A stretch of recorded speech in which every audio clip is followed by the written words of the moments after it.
റോമർക്ക് എഴുതിയ ലേഖനം 11 25 മുതൽ 36 വരെ.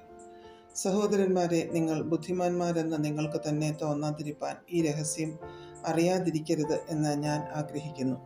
ജാതികളുടെ പൂർണ്ണസംഖ്യ ചേരുവോളം ഇസ്രയേലിന് അംശമായി കാഠിന്യം ഭവിച്ചിരിക്കുന്നു. ഇങ്ങനെ ഇസ്രയേൽ മുഴുവനും രക്ഷിക്കപ്പെടും. വിടുവിക്കുന്നവൻ സിയോനിൽ നിന്ന് വരും. അവൻ യാക്കോബിൽ നിന്ന് അഭക്തിയെ മാറ്റും.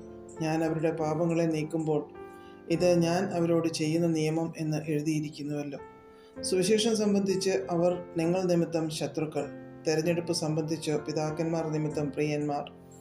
ദൈവം തൻ്റെ കൃപാവരങ്ങളെയും വിളിയെയും കുറിച്ച് അനുതപിക്കുന്നില്ലല്ലോ. നിങ്ങൾ മുമ്പേ ദൈവത്തെ അനുസരിക്കാതിരുന്നിട്ട് അവരുടെ അനുസരണക്കേടിനാൽ ഇപ്പോൾ കരുണ ലഭിച്ചതുപോലെ നിങ്ങൾക്ക് ലഭിച്ച കരുണയാൽ അവർക്ക് കരുണ ലഭിക്കേണ്ടതിന് അവരും ഇപ്പോൾ അനുസരിക്കാതിരിക്കുന്നു. ദൈവം എല്ലാവരോടും കരുണ ചെയ്യേണ്ടതിന് എല്ലാവരെയും അനുസരണക്കേടിൽ അടച്ചു കളഞ്ഞു. ദൈവത്തിൻ്റെ ധനം, ജ്ഞാനം, അറിവ് എന്നിവയുടെ ആഴമേ, അവൻ്റെ ന്യായവിധികൾ എത്ര അപ്രമേയവും അവൻ്റെ വഴികൾ എത്ര അഗോചരവുമാകുന്നു. കർത്താവിൻ്റെ മനസ്സ് അറിഞ്ഞവൻ ആർ? അവന് മന്ത്രിയായിരുന്നവൻ ആർ? അവന് വല്ലതും മുമ്പേ കൊടുത്തിട്ട് പ്രതിഫലം വാങ്ങുന്നവൻ ആർ? സകലവും അവനിൽ നിന്നും അവനാലും അവങ്കിലേക്കും ആകുന്നുവല്ലോ. അവന് എന്നേക്കും മഹത്വം. ആമേൻ.